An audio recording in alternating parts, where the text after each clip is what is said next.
आज भारत की आप समस्या देखिए, आपको शुद्ध हवा मिल रही है क्या? अरे पूना वालों को तो मिल रही है, हम दिल्ली वालों को बिल्कुल नहीं मिल रही। दिल्ली में अभी एक डेटा आया है कि हम लोगों की उम्र 12 साल कम हो गई है, और रूट काज क्या है? एयर पोल्यूशन और वाटर पोल्यूशन। दिल्ली में लोग 70 के ऊपर जा ही नहीं रहे, 70 के पहले कोलैप्स हो रहे हैं। एयर पोल्यूशन का रूट काज क्या है? Population explosion. पानी खत्म होता चला जा रहा है, रूट काज क्या है? जल जंगल जमीन की समस्या का मूल कारण क्या है? जोर से बोलिए जरा। जनसंख्या विस्फोट। रोटी कपड़ा मकान की समस्या मूल कारण क्या है? जनसंख्या विस्फोट। सड़क पे भीड़, जनसंख्या विस्फोट। रेलवे में भीड़, जनसंख्या विस्फोट। तहसील में भीड़, जनसंख्या विस्फोट। थाने में भीड़, जनसंख्या विस्फोट। कुपोषण का मूल कारण जनसंख्या विस्फोट। प्रदूषण का मूल कारण जनसंख्या विस्फोट। और इस जनसंख्या विस्फोट से जो जनसंख्या विस्फोट करता है वही परेशान नहीं होता, जो हम दो हमारे दो करता है वो भी परेशान होता है। क्योंकि जब दूध में मिलावट होती है तो क्या वही पीता है क्या जो जनसंख्या विस्फोट कर रहा है? हम दो हमारे दो वाले भी पीते हैं वही मिलावटी दूध। आज की डेट में हमारा आटा पूरी तरीके से केमिकल से भरा हुआ, हमारा चावल बिना खाद के पैदा ही नहीं हो पा रहा, हमारा दूध बिना भैंस को इंजेक्शन लगाए निकल ही नहीं पा रहा। इतनी डिमांड हो चुकी, सप्लाई नहीं हो पा रही। जमीन 2% है, जनसंख्या 20% हो चुकी है, तो हर चीज में 3 गुनी 4 गुनी खाद डाली जा रही है। फल केमिकल के दम पे पैदा हो रहे, गेहूं चावल दाल केमिकल पूरा भर भर के डाला जा रहा है। तो नतीजा क्या हो रहा है? बीमारी बढ़ रही है, हार्ट अटैक बढ़ रहा है, डायबिटीज बढ़ रही है, शुगर बढ़ रही है, फैटी लीवर हो रहा है, चलते चलते लोगों को दिक्कत आ रही है, नींद की कमी आ रही है, बहुत सारी समस्याएं बढ़ती चली जा रही हैं। और जब शरीर स्वस्थ नहीं होता तो मन भी स्वस्थ नहीं होता। तो शारीरिक और मानसिक बीमारियों का एक बहुत बड़ा कारण क्या है? जनसंख्या विस्फोट। संविधान भी कहता है जनसंख्या नियंत्रण कानून बनाओ, हमारी संस्कृति भी कहती है जनसंख्या नियंत्रण कानून बनाओ। भगवान श्री राम लागू कर चुके हैं, दुई सुत सीता सुंदर जाए लवकुश वेद पुराण गए। चारों भाई इसको लागू करके समाज को बड़ा संदेश दे चुके हैं, लेकिन हो नहीं रहा है। और हो नहीं रहा है तो नतीजा क्या हो रहा है? जब तक सरकार 2 करोड़ घर बनाती है 10 करोड़ बेघर पैदा हो जाते हैं। तो कितना भी घर बना लो बेघरों की संख्या बढ़ती चली जा रही है। सरकार जब तक लोन दे के 2 करोड़ लोगों को रोजगार देती है 10 करोड़ बेरोजगार पैदा हो जाते। अब जब जनसंख्या विस्फोट होगा और आपके पास अच्छा खाना नहीं होगा, अच्छा कपड़ा नहीं होगा, रहने की व्यवस्था नहीं होगी, कमरे में एक कमरे में 10-10 लोग रहेंगे, तो उसका एक और भी परिणाम आता है, अपराध बढ़ता है। चोरी लूट झपटमारी का मूल कारण भी जनसंख्या विस्फोट है। जितने बढ़ते अपराध का एक बहुत बड़ा कारण है जनसंख्या विस्फोट। तो अगर देश को सुरक्षित बनाना है, भारत को सुरक्षित बनाना है, तो हम सब लोगों को मिलके फिर से ये डिमांड करना चाहिए कि कम से कम जनसंख्या नियंत्रण कानून लागू किया जाए। और जनसंख्या नियंत्रण, कुछ लोगों का कहना है कि जनसंख्या नियंत्रण कुछ लोग नहीं मानेंगे, ऐसा भी लोग कहते हैं। क्या पता आपके मन में ऐसे लोग सोच रहे होंगे कि हाँ ठीक है हम लोग तो मान लेंगे लेकिन कुछ लोग नहीं मानेंगे।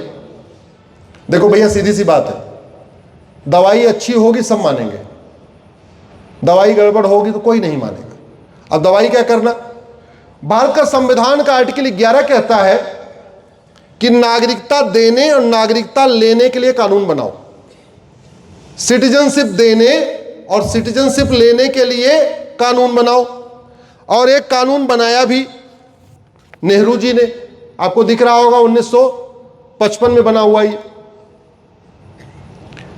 लेकिन आज तक किसी की नागरिकता गई क्या? जोर से बोलिए। किसी जासूस की नागरिकता गई? किसी देशद्रोही की नागरिकता गई? किसी आतंकवादी की नागरिकता गई? किसी अलगाववादी की नागरिकता गई? किसी भ्रष्टाचारी की नागरिकता गई? किसी हवाला कारोबारी की? किसी गई नहीं। क्यों? क्योंकि डॉक्टर तो बदलते रहे लेकिन दवाई, जोर से बोलिए, लेकिन दवाई नहीं बदली। जो 1955 वाली दवाई थी यही चल रही है। बड़ी सीधी सी बात है।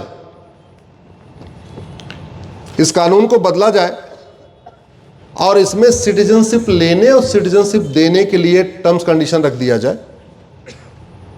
जैसे बर्थ सर्टिफिकेट देते हैं ना, तो बर्थ सर्टिफिकेट किसके नाम पे इशू होता है? बच्चे के नाम पे। लेकिन किसको इशू होता है? पेरेंट्स को। बच्चा तो छोटा है, वो थोड़ी लेने की स्थिति में, तो पेरेंट्स अंडरटेकिंग ले ले कि भैया ये हम मानेंगे, और इसमें व्यवस्था कर दी जाए कि जो हम दो हमारे दो नहीं मानेगा उसकी नागरिकता खत्म। लोग मानेंगे कि नहीं मानेंगे? जब नागरिकता खत्म हो जाएगी तो बिजली कनेक्शन कैसे मिलेगा, पानी कनेक्शन कैसे मिलेगा, स्कूल कैसे जाएगा, रेलवे में कैसे घूमे, कहीं जा ही नहीं सकता। भारत में रहेगा घुसपैठिया टाइप का बन के रह जाएगा। मानेंगे कि नहीं मानेंगे? खूब मानेंगे। अच्छा, नागरिकता मिलती है पैदा होने के बाद, और वोटर आईडी कब बनती है? 18 साल पे।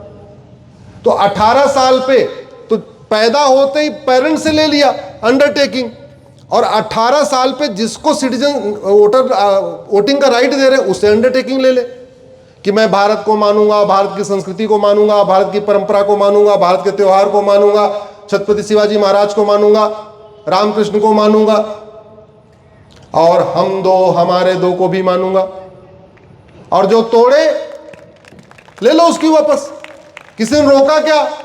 संविधान तो कह रहा है कि सिटीजनशिप के लिए भी कानून बनाओ और वोटिंग राइट देने के लिए भी कानून बनाओ। अब किस किस कंडीशन पे देना है, ये कंडीशन तो सरकार को करना पड़ेगा। तो आप लेके कर सकते हैं, लेकिन कैसे होगा? मैंने तरीका बताया था। 60 साल के ऊपर वाले क्या करना शुरू करें? जोर से बोलिए, क्या करना शुरू करें? जितनी बात कह रहा हूं, जाइए उनकी चाय पीजिए, उन्हीं का बिस्किट खाइए, उन्हीं का नाश्ता करिए और उन्हीं को बोल के आइए। अब पार्क में नहीं मिलना, घर पे नहीं मिलना, कहां मिलना? आमदार और खासदार के यहां।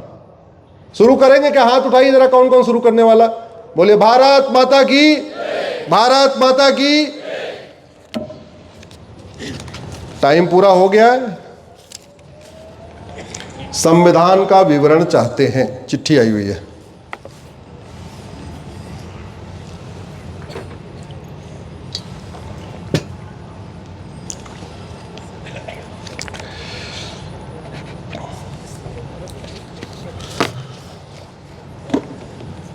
एक जरूरी बात आपको कहना था, वो कह के अपनी बात खत्म करूंगा, फिर संविधान पे।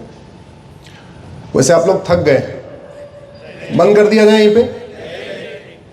पीछे से आवाज नहीं आ रही है।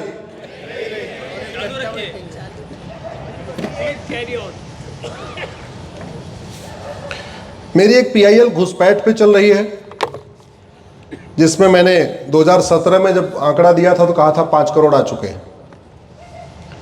एक पीआईएल मेरी धर्मांतरण पे चल रही है, एक पीआईएल मेरी जनसंख्या नियंत्रण पे चल रही है।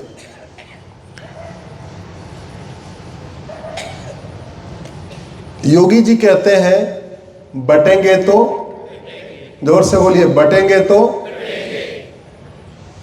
मोदी जी कहते हैं एक है तो सिर्फ। मेरा नारा थोड़ा सा अलग है, घटेंगे तो कटेंगे।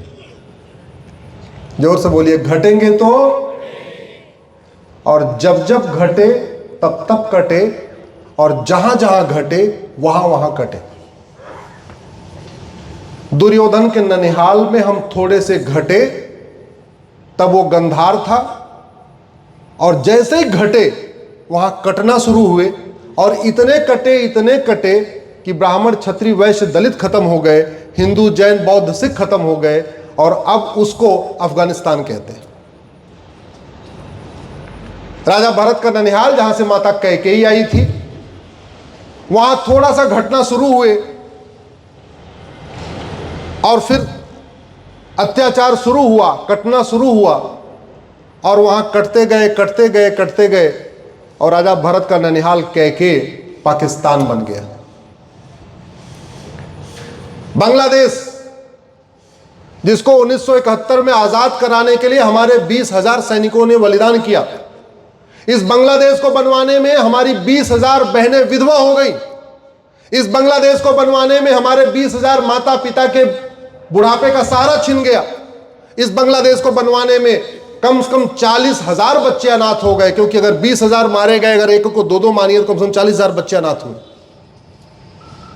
लेकिन वहां घटे तो कटना शुरू हुए और लगातार कट रहे हैं। कश्मीर में घटे तो कटे। मलद्वीप एक देश था, राज्य था हमारा, विजयनगरम साम्राज्य का हिस्सा था, आज की डेट में उसको मालदीव कहते हैं।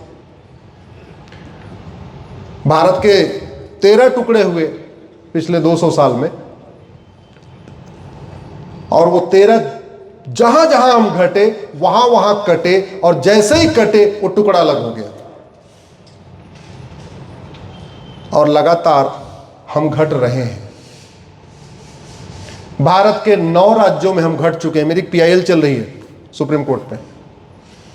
28 राज्य हैं, 8 केंद्र शासित प्रदेश हैं, टोटल हो गए 36 में से 9 राज्यों में हम घट गए हैं, यानी 25% राज्यों में हम घट गए। भारत में कुल 800 जिले हैं, 800 जिलों में से हम 200 जिलों में घट चुके हैं, इसका मतलब 25% जिलों में घट चुके हैं। भारत में कुल 6000 तहसीलें हैं, 6000 तहसीलों में से 1500 तहसीलों में हम खत्म हो चुके हैं, घट चुके हैं, इसका मतलब 25% तहसीलों में घट चुके हैं। भारत के बॉर्डर पे कुल 300 तहसीलें हैं, चाहे Maharashtra border, Gujarat border, Rajasthan border, UP border, Bihar border, Bengal border, Assam border, जो बॉर्डर पे 300 तहसीलें हैं, उनमें 300 की 300 तहसीलों की डेमोग्राफी बदल चुकी है, यानी 100% तहसीलों की डेमोग्राफी बदल चुकी है। और इस डेमोग्राफी को बदलने का, घटने का 5 कारण है। पहला है लव जिहाद, दूसरा है ड्रग जिहाद, तीसरा है धर्मांतरण जिहाद, चौथा है घुसपैठ जिहाद, और 5वां है जनसंख्या जिहाद। और ये कम नहीं हो रहा है, ये रुक नहीं रहा है, क्योंकि हम बाकी विषयों पे चर्चा कर रहे हैं, लेकिन हम जिसके कारण घट रहे हैं हम उस पर चिंतन नहीं कर रहे हैं।